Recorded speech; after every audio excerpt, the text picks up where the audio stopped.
Good morning and welcome to Live in a Greenhouse on YouTube.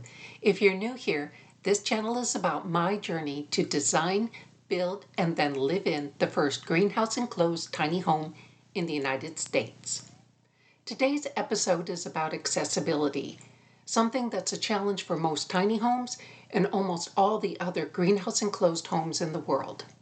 I was hooked the very first time I saw a video about a greenhouse enclosed home in Sweden. I scoured the internet to find out as much as I could about every one of them in the world. All had a bespoke greenhouse without horizontal trusses that limited the home to one story, and most were, in fact, more than one story. For cost reasons, my greenhouse is a standard commercial agricultural package with horizontal trusses at gutter height, which is 12 feet for my model.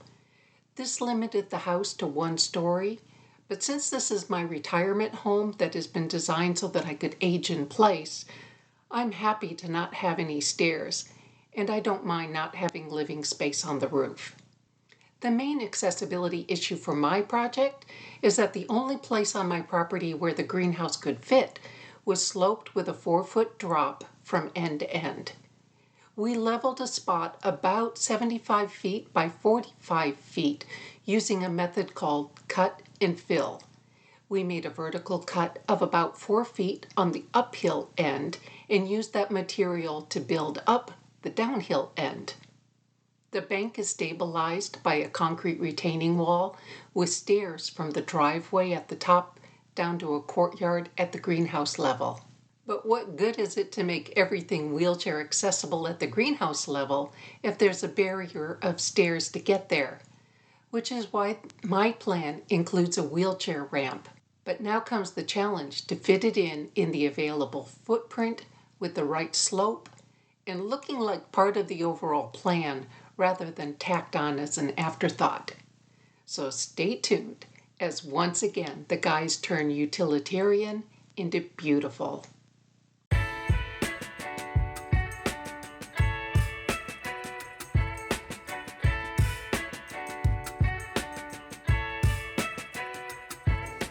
With the house construction almost done, the first order of business is to remove the debris pile to make room for machines to maneuver and material deliveries. Most of the debris was in this bag to make it easy to load out.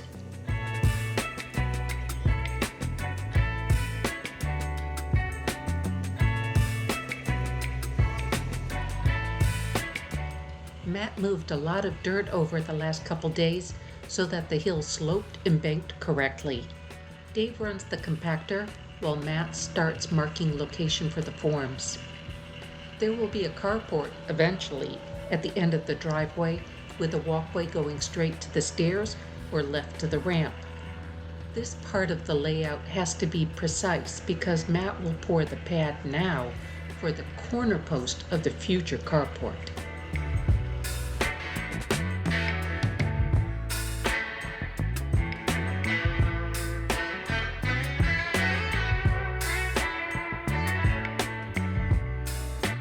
The corner determined where the straight section took off, so once that was set, Matt could move on to marking the radius for the turn.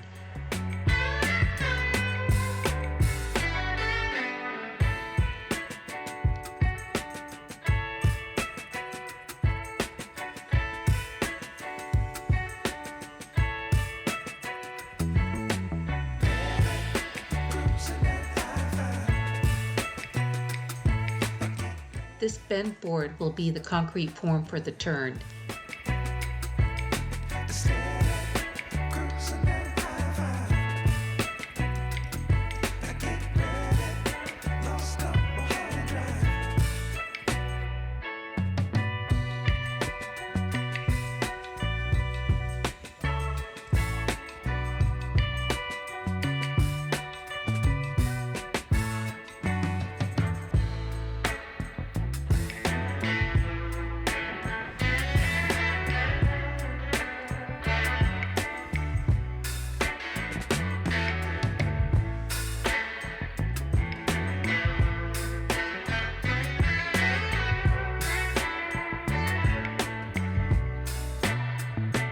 With concrete, you only get one chance to make it right. So Matt takes his time to get it right.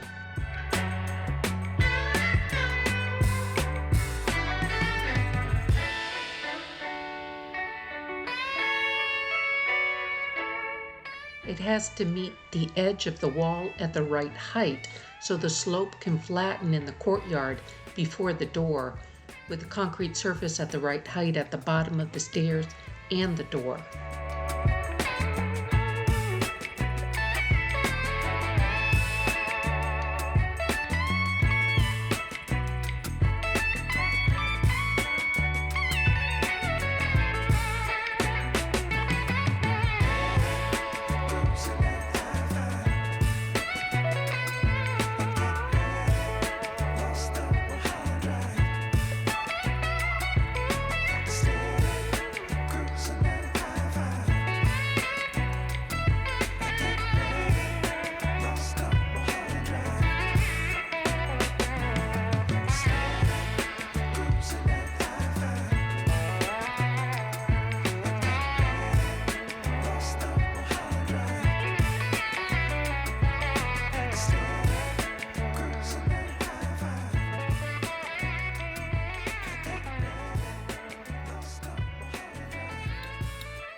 Once the location for the start of the turn is set, Nate can start assembling the form for the straightaway.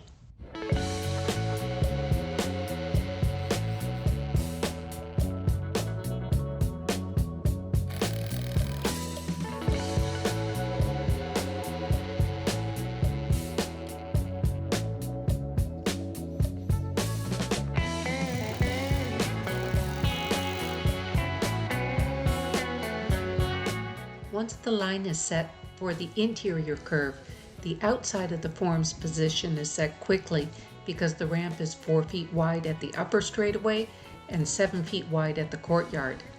It took a bit longer to set the top of the form to the right height so that the turn would bank slightly to the inside of the turn.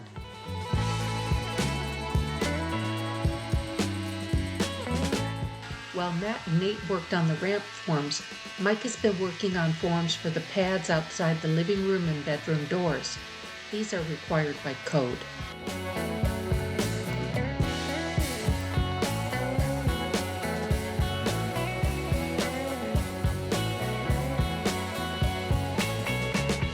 Matt moved on to the forms for the walkway to the front door and the seating area inside the greenhouse. Here, the challenge is for the top of the concrete to be level to the front door threshold and at the door to the courtyard, and also ease that slope to the seating area.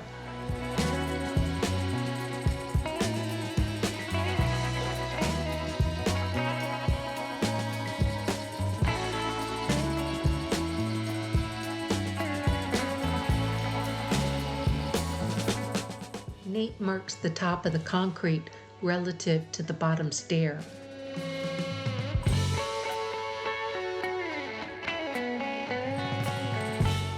At the far end, the concrete level must align to the path to the HVAC compressor.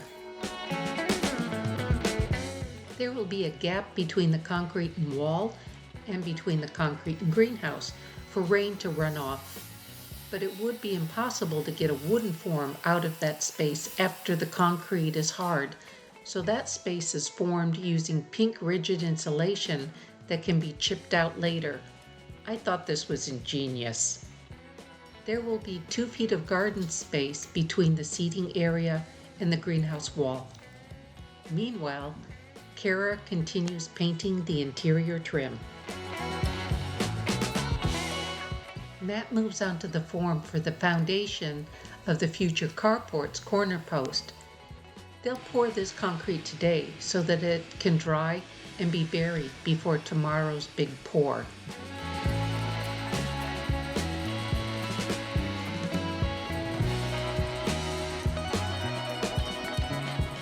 Dave continues with splash protection.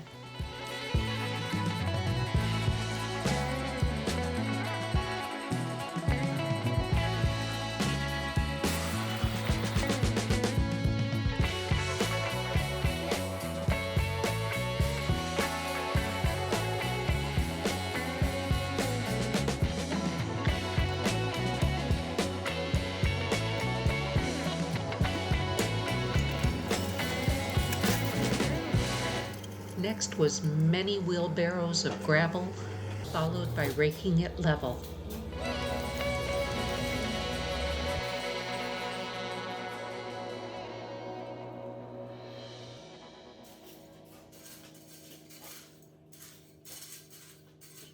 This is going to be a long and physical day, starting early to get as much done before the marine layer burns off and the sun beats down. The concrete mixer was on the 7 a.m. ferry. Starting with the bedroom door pad, which is furthest from the truck. About 3 to 5 loads per door pad. Even if we could have gotten a pumper into the greenhouse, it would have cost more than the labor it saved to wheel the loads around.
Outside can direct pour over the wall.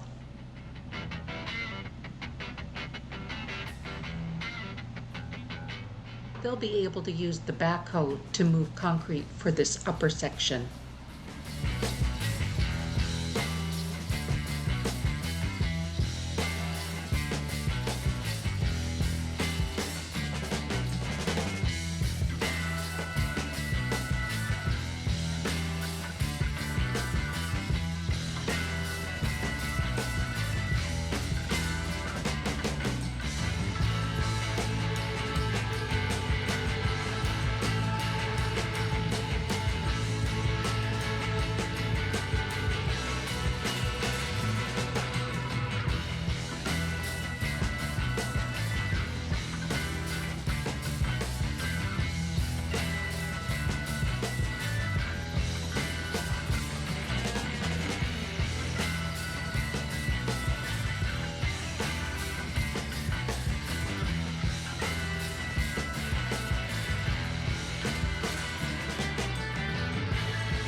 2 hours in, and fortunately the cloud cover is still holding.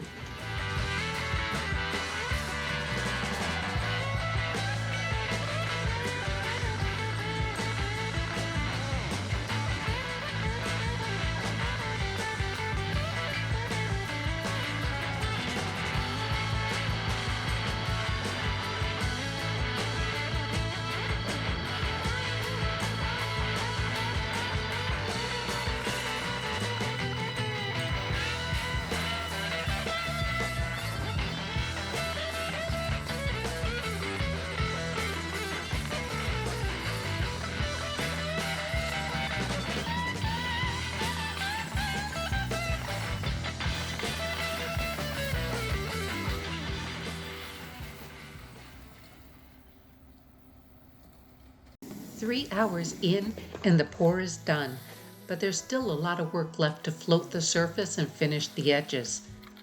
Fortunately, the cloud cover is still holding.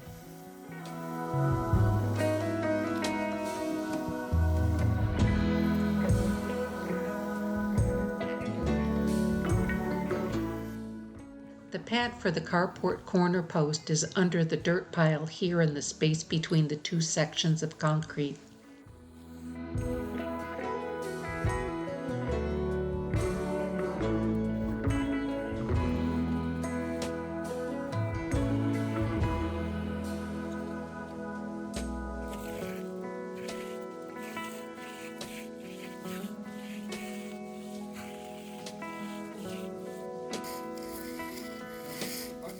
There wasn't enough mud in one truck to finish the courtyard on the other side of the stairs, and the amount didn't justify the cost of a second truck, so we'll get that section when we pour the carport slab.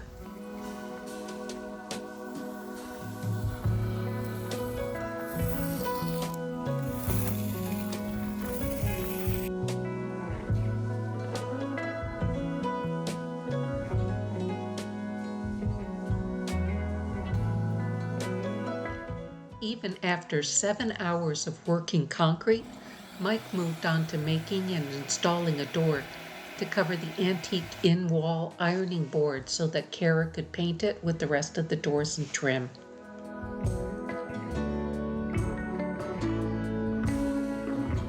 And there you have it, a generously sized seating area that will be out of the rain and out of the mosquitoes. Plenty of room for furniture and to roll up a chair, while the broom finish provides traction underfoot and will be easy to maintain.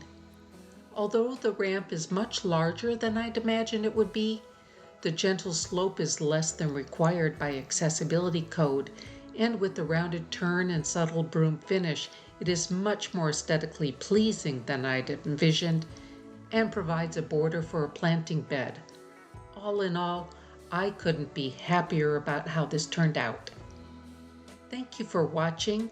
Please like and subscribe and share with your friends, and come back next time when the kitchen counters arrive.